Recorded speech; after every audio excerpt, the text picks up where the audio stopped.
ভাই, এই বছর কি সানরাইজার্স হায়দ্রাবাদ ও আইপিএল জিততে পারে? মানে আমি জানি তোমাদের মধ্যে অনেকেই আমার মতো ভাবছ যে এই বছর ট্রফিটা হয়তো পাঞ্জাব কিংস বা রয়্যাল চ্যালেঞ্জার্স বেঙ্গালুরুই জিতবে, তাদের টিম দেখে সেটাই মনে হয়। কিন্তু গুরু, আইপিএল একটা লম্বা টুর্নামেন্ট, আর এই টুর্নামেন্টে জেতে সেই দল যারা ধীরে ধীরে নিজেদের পিক ফর্মে পৌঁছায়। আর হায়দ্রাবাদ যেভাবে পিক ধরেছে সেটা সত্যিই অবাক করার মতো, কারণ আজ তারা মুম্বাই ইন্ডিয়ান্সকে তাদের নিজের ঘরেই হারিয়েছে। আমার মতে মুম্বাই প্রায় শেষ, কারণ ইতিহাসে এই প্রথমবার তারা নিজেদের ঘরের মাঠে টানা 4টে ম্যাচ হেরেছে। তারা 243 রান করেছিল, যেটা তখন কম মনে হচ্ছিল না, কিন্তু শেষ পর্যন্ত সেটা কমই প্রমাণিত হল, কারণ হায়দ্রাবাদ দেখিয়ে দিল তারা 18.4 ওভারে 249 রানও করতে পারে। কিন্তু তুমি যদি হায়দ্রাবাদের টিমটা দেখো, শুরুতে প্রথম 4 ম্যাচের মধ্যে 3টাতেই তারা হেরেছিল। তখন আমরা সবাই মজা করছিলাম যে এই টিম নিয়ে কিভাবে জিতবে, হর্ষল প্যাটেলদের নিয়ে খেলবে আর 250 করলেও প্রতিপক্ষ 350 করে দেবে, এই ধরনের কথা হচ্ছিল। কিন্তু এখন তারা টানা 5টা ম্যাচ জিতে ফেলেছে। আর যদি তুমি পুরোটা দেখো, প্রতিটা ম্যাচেই হায়দ্রাবাদের হয়ে নতুন কেউ উঠে আসছে, দায়িত্ব নিচ্ছে আর ম্যাচ জিতিয়ে প্লেয়ার অফ দ্য ম্যাচ হয়ে যাচ্ছে। প্রথমে ছিল নীতিশ কুমার রেড্ডি, যে এখন প্রায় হার্দিক পান্ডিয়ারও কপি হয়ে উঠেছে। তারপরের ম্যাচে প্রফুল হিঙ্গে দুর্দান্ত বোলিং করেছিল। তৃতীয় ম্যাচে ছিল ঈশান মালিঙ্গা, যাকে নিয়ে আজ প্যাট কামিন্স নিজেই বলেছে, আমরা যদি জিতি তার পিছনে একমাত্র কারণ ঈশান মালিঙ্গা। আর সেটাই সত্যি, কারণ সে 15টা উইকেট নিয়ে পার্পল ক্যাপ হোল্ডার। আজও যখন 240-এর বেশি রান হয়, তখনও সে 30 রানের নিচে দিয়ে বল করেছে। কিভাবে করছে আমি জানি না, কিন্তু সে অসাধারণ। তারপর আসে অভিষেক শর্মা, যে এখন অরেঞ্জ ক্যাপ হোল্ডার। তারপর আসে ঈশান কিষান, অসাধারণ প্লেয়ার। অরেঞ্জ ক্যাপ রেসে দ্বিতীয় স্থানে আছে হাইনরিচ ক্লাসেন। মানে প্রতিটা প্লেয়ারই এখন কোয়ালিটি প্লেয়ার হয়ে উঠেছে। আর বাকি যারা আছে, যেমন অনিকেত ভার্মা, আমরা সবাই জানি সে কি করতে পারে। একটা সময় সলিল অরোরাকে নিয়ে সন্দেহ ছিল, মনে হচ্ছিল কেন খেলানো হচ্ছে, কিন্তু আজ সে বুমরাহর বিরুদ্ধে যে নক শটটা খেলেছে সেটা একদম ক্লাস। আর শেষ ওভারে হার্দিক পান্ডিয়াকে যেভাবে মেরেছে সেটা তো অসাধারণ। এখন যেভাবে টিমটা খেলছে, তাদের পরের ম্যাচ সম্ভবত গুজরাট টাইটান্সের বিরুদ্ধে। আমার মনে হচ্ছে তারা টপ 2তেও শেষ করতে পারে। আর যদি সেটা হয়, তাহলে কি তারা ফাইনাল খেলতে পারে? হ্যাঁ, অবশ্যই পারে। মানে রয়্যাল চ্যালেঞ্জার্স বেঙ্গালুরু আর পাঞ্জাব কিংসকে যদি কোনো দল হারাতে পারে, তাহলে সেটা এই হায়দ্রাবাদই। এই টিমটা সত্যিই ভয়ঙ্কর লাগছে। তাই আমার মনে প্রশ্ন আসছে, হায়দ্রাবাদ কি ট্রফি জিততে পারে? অবশ্যই পারে, কারণ আমরা প্যাট কামিন্সের ভাগ্য আগেও দেখেছি, বিশেষ করে আইসিসি ক্রিকেট ওয়ার্ল্ড কাপ 2023-এ। অন্যদিকে মুম্বাই ইন্ডিয়ান্সের অবস্থা একদম খারাপ, খুব হতাশাজনক পারফরম্যান্স। একটা সময় ছিল যখন মুম্বাই হারলে খুব খারাপ লাগত, কিন্তু এখন যেন অভ্যাস হয়ে গেছে, কারণ তারা নিজেদের বদলাচ্ছে না। তারা এখনও সূর্যকুমার যাদবের ওপর নির্ভর করছে, আর সে এখন দলের জন্য বোঝা হয়ে গেছে। যতটা সে সুযোগ পেয়েছে ততটা রান করতে পারেনি, এটাই সত্যি। কিছু মানুষ তার জাতপাত নিয়ে কথা বলে, কিন্তু আমি সেটা দেখি না, আমি পারফরম্যান্স দেখি। আর সত্যি বলতে, সূর্যকুমার যাদব এখন ভারতীয় দলের ক্যাপ্টেন্সির যোগ্য নয়, আর মুম্বাইতেও তার জায়গা হওয়া উচিত নয়। সে শুধু সিনিয়র প্লেয়ার কোটায় খেলছে। 3 নম্বর ব্যাটসম্যান যদি কিছুই করতে না পারে, তাহলে কিভাবে চলবে? সে এখনও 100 রানও করতে পারেনি, এমন প্লেয়ারের মানে কি? জাসপ্রীত বুমরাহ ও হতাশ করেছে। ট্রেন্ট বোল্টের পিকও শেষ হয়ে গেছে বলে মনে হচ্ছে। মুম্বাই এখন একটা বিটস অ্যান্ড পিসেস টিম হয়ে গেছে, আজ একজন খেলবে, কাল আরেকজন। কিন্তু টিম হিসেবে তারা একসাথে পারফর্ম করছে না। আর হায়দ্রাবাদ ঠিক তার উল্টো একটা দল হিসেবে খেলছে। অভিষেক শর্মা 425 রান করেছে, হাইনরিচ ক্লাসেন 414 রান করেছে, আর ঈশান মালিঙ্গা 15 উইকেট নিয়ে টপে। নতুন ছেলেরা যেমন যশ দুবে, সাকিব, সবাই দারুণ খেলছে, আর তার ফলেই আজ তারা জিতেছে। আজকের ম্যাচে একটা বড় বিষয় ছিল, ট্র্যাভিস হেড ফর্মে ছিল না, কিন্তু আজ সে ফিরে এসেছে। মুম্বাইয়ের খারাপ ভাগ্য, তারা ক্যাচ ফেলেছে, আউট হওয়ার পরও কেউ আপিল করেনি, এমনকি রিভিউও নেয়নি। আর সেই সুযোগ নিয়ে ট্রেভিস হেড 30 বলে 76 রান করেছে, 8টা 4 আর 4টা ছক্কা, অসাধারণ ইনিংস। 244 রান চেজ করতে নেমে 20 বলে 50, অসাধারণ ব্যাটিং। কিন্তু এই ম্যাচ আসলে ছিল হাইনরিচ ক্লাসেনের। ট্রেভিস হেড আর অভিষেক শর্মা শুরুটা ভালো করেছিল, কিন্তু গজনফর আর হার্দিক উইকেট নিয়েছিল। 12 বলে 8 রানে 3 উইকেট পড়ে গিয়েছিল। তখন মনে হচ্ছিল ম্যাচ ঘুরে যেতে পারে। তখনই প্রশ্ন উঠছিল, হায়দ্রাবাদ কি গুজরাট টাইটান্সের মতো, যাদের লোয়ার মিডল অর্ডার দুর্বল? কিন্তু তারা দেখিয়ে দিল তারা আলাদা। হেনরিক ক্লাসেন ৩৫ বলে ৬৫ রান করেছে। এই সিজনে তার পারফরম্যান্স ২২ বলে ৩১, ৩৫ বলে ৫২, ৪১ বলে ৬২, ৩৫ বলে ৩৯, ২৬ বলে ৪০, ৩৯ বলে ৫৯, ১৩ বলে ৩৭, ২৪ বলে ৫৯ আর আজ ৩০ বলে ৬৫। এক কথায় ক্লাস। এটাই হচ্ছে হেনরিক ক্লাসেন আপনার জন্য। Mister consistent ৪১৪ run. আইপিএলের শুরুতে একটু সন্দেহ ছিল যে আরে ভাই সে একটু স্লো খেলছে, কিন্তু এখন যে কন্ট্রোলে, যে রিদমে সে এসেছে, উফ। মানে শ্রেয়াস আয়ার আর হেনরিক ক্লাসেনের উপস্থিতি এটা দেখাচ্ছে যে এই আইপিএলের ট্রফি সেই দলই তুলবে যাদের টপ অর্ডারে শক্তিশালী ধ্বংসাত্মক ব্যাটিং আছে আর মিডল অর্ডারে আছে ক্লাস। যেমন পাঞ্জাবের আছে। পাঞ্জাবের ক্ষেত্রে প্রিয়াংশু প্রভু ওপরে মারছে, নিচে কুপার, কোহলি আর আয়ার মারছে। আরসিবির ক্ষেত্রে বিরাট, সল্ট, বেথেল ওপরে মারছে, তারপর আসে পাডিকল, রজত পাটিদার, ওরা মাঝখান থেকে মারছে। একই গল্প এখানে অভিষেক শর্মা, ট্রাভিস হেড ওপরে মারছে ঈশান কিষানের সাথে, আর নিচে ক্লাসেন মারছে। আর সেই কারণেই ক্লাসেনের জন্যই এই দলটা এগিয়ে যাচ্ছে। ১৫৭ স্ট্রাইক রেট, ৪১৪ রান। ওপেনিংটা দেখুন, অভিষেক শর্মা ২৫ বলে ৪৫ রান, অসাধারণ। এইবার অভিষেকও খুব কনসিস্টেন্ট ছিল। ২১ বলে ৪৮, ৩৫ বলে ৫২, ২৮ বলে ৭৪, ২২ বলে ৫৯, ৬৮ বলে ১৩৫, ২৯ বলে ৫৭, আজ ২৪ বলে ৪৫।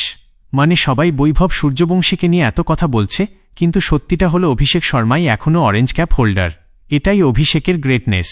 বৈভবের গ্রেটনেস এটা যে তার সম্পর্কে এত কথা হচ্ছে, কারণ সে মাত্র ১৫ বছরের ছেলে, কিন্তু ২০৩ বলে ৪২৫ রান, ৪০টা চার, ৩১টা ছক্কা, অরেঞ্জ ক্যাপ হোল্ডার ক্লাস। আজ বুমরাহ হতাশ করেছে।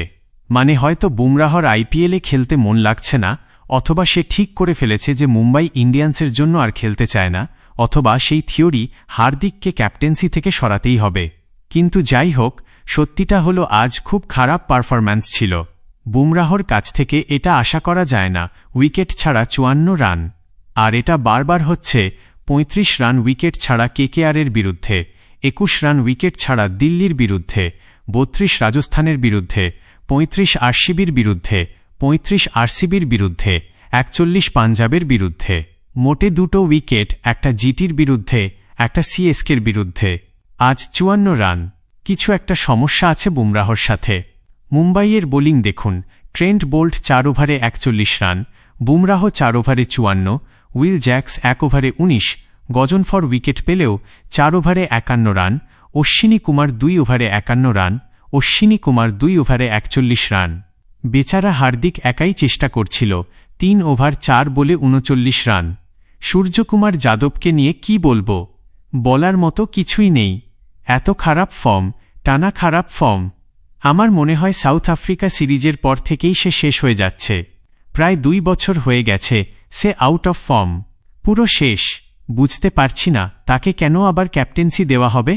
যদি দেয় তবে সেটা গম্ভীরের কারণে, কারণ তার সাথে ভালো সম্পর্ক আছে। কিন্তু সূর্যকুমারের ডাউনফল খুব তাড়াতাড়ি হয়ে গেল। আমরা ভেবেছিলাম অন্তত আরও ২-৪ বছর খেলবে।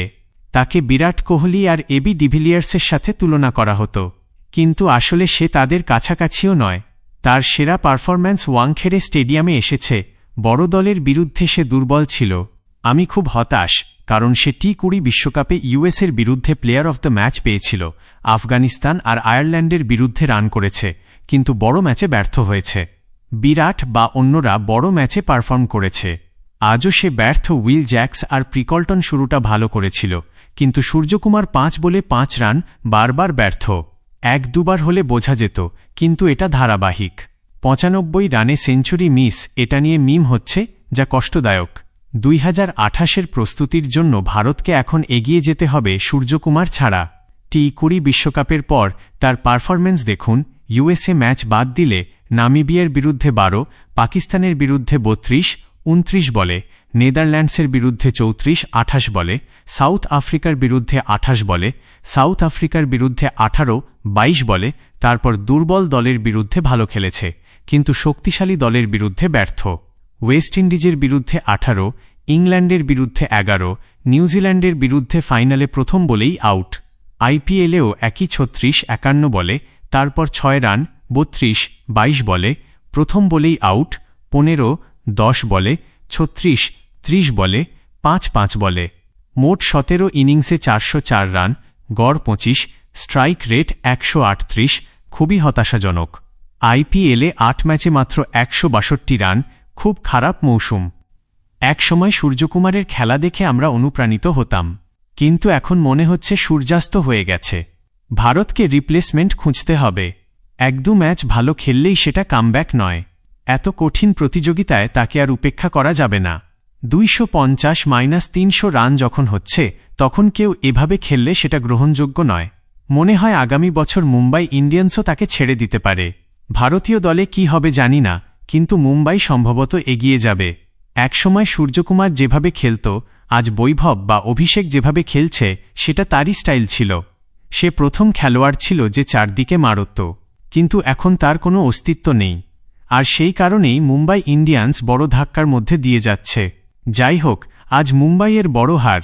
সর্বোচ্চ রান চেজের হিসেবে এটা তৃতীয়, পাঞ্জাবের আছে 265 আর 262, আর আজ হায়দ্রাবাদ করেছে 246।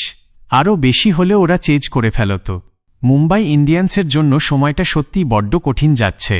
আজ দ্বিতীয়বারের মতো 200-রও বেশি রান তাড়াহুড়ো করতে গিয়ে হেরে বসা তাদের সমর্থকদের জন্য বিশাল এক ধাক্কা। অথচ পরিসংখ্যানের দিকে তাকালে দেখা যায় 21 ম্যাচের মধ্যে 19টি জয় পাওয়া দলটির জন্য এমন পতন ভাবাই যায় না। অন্যদিকে ওয়াংখেড়ে স্টেডিয়ামে সানরাইজার্স হায়দ্রাবাদের রেকর্ড খুব একটা সুবিধের ছিল না। 15 ম্যাচে এটি ছিল তাদের মাত্র তৃতীয় জয়। 2018 থেকে 2022 সালের সেই সাফল্যের স্মৃতি এখন কেবল ইতিহাস। বর্তমান বলছে মুম্বাই এখন এক চরম সংকটের মধ্য দিয়ে যাচ্ছে। আজ রিকেলটনের জন্য দিনটা ভীষণ হতাশার ছিল। 55 বলে 123 রানের সেই অবিশ্বাস্য ইনিংস, 44 বলে মুম্বাইয়ের দ্রুততম সেঞ্চুরির রেকর্ড, সবই শেষমেশ ম্লান হয়ে গেল বোলারদের ব্যর্থতায়। বুমরাহর মতো বোলার যখন 54 রান দিয়ে ফেলেন এবং ট্রেন্ট বোল্ট পুরোপুরি নিয়ন্ত্রণ হারান, তখন ব্যাটারদের আর করারই বা কী থাকে। রিকেলটন আজ জয়সূর্যের 45 বলের সেঞ্চুরির রেকর্ড ভেঙে নতুন ইতিহাস গড়েছেন ঠিকই, কিন্তু মাঠের ফলাফল তার পক্ষে কথা বলেনি। টস জিতে ব্যাটিং করার সিদ্ধান্ত নেওয়ার পর উইল জ্যাক্স আর রিকেলটন যেভাবে শুরু করেছিলেন, তাতে বড় সংগ্রহের আশা ছিল। কিন্তু সূর্যকুমার যাদব বা নমন ধীরের মতো নির্ভরযোগ্য ব্যাটাররা আজ ফ্লপ করেছেন। এমনকি তিলক ভার্মাও শেষ মুহূর্তে 5 বলে 7 রান করে দলকে প্রয়োজনীয় গতি দিতে পারেননি। অধিনায়ক হার্দিক পান্ডিয়া ব্যাট হাতে 15 বলে 31 রান করে নিজের সেরাটা দেওয়ার চেষ্টা করেছেন। বোলিংয়েও চেষ্টা ছিল, কিন্তু দলগত ব্যর্থতার কাছে সব চেষ্টাই হার মেনেছে। বিপরীত দিকে সানরাইজার্স হায়দ্রাবাদের ব্যাটিং ছিল দেখার মতো। ট্রাভিস হেড 30 বলে 76 আর হেনরি ক্লাসেনের 30 বলে 65 রানের বিধ্বংসী ইনিংসগুলো ম্যাচের চিত্র বদলে দিয়েছে। অভিষেক শর্মাও 24 বলে 45 রানের একটি দারুণ শুরু এনে দিয়েছিলেন। বোলারদের মধ্যে ঈশান মালিঙ্গা 4 ওভারে মাত্র 29 রান দিয়ে দুর্দান্ত পারফর্ম করেছেন, যদিও প্যাট কামিন্স বা সাকিবরা কিছুটা দামি প্রমাণিত হয়েছেন। তবে ফ্ল্যাট পিচে বোলারদের এমন মার খাওয়াটা অস্বাভাবিক কিছু নয়। এসআরএইচের জয়ের পথে সবচেয়ে বড় চমক ছিল সলিল অরোরা। হার্দিক আর বুমরাহর মতো বিশ্বমানের বোলারদের বিরুদ্ধে 10 বলে 30 রানের সেই ক্যামিও ইনিংসটিই মূলত মুম্বাইয়ের কফিনে শেষ পেরেকটি পুঁতে দিয়েছে। এখন প্রশ্ন উঠছে এসআরএইচের ভবিষ্যৎ নিয়ে। যে ছন্দে তারা খেলছে, তাতে তারা টপ 2তে যাওয়ার দাবি রাখতেই পারে। প্যাট কামিন্স আর ঈশান কিষানের ভাগ্য এখন যেদিকে মোড় নিচ্ছে, তাতে ট্রফি জয়ের দৌড়ে তারা অনেকটাই এগিয়ে। এই মুহূর্তে পাঞ্জাব, আরসিবি এবং এসআরএইচ এই 3টি দলের ওপর অনায়াসেই বাজি ধরা যায়। তবে মুম্বাই ইন্ডিয়ান্সের জন্য এই পরাজয় কেবল একটি ম্যাচ হার নয়, বরং এক বড় পতনের ইঙ্গিত। তারা যেভাবে একের পর এক সুযোগ হাতছাড়া করছে, তাতে ঘুরে দাঁড়ানোটা তাদের জন্য এখন পাহাড়সম চ্যালেঞ্জ হয়ে দাঁড়িয়েছে। এখান থেকে এসআরএইচ ট্রফি পর্যন্ত পৌঁছাতে পারে কি না, সেটাই এখন দেখার বিষয়।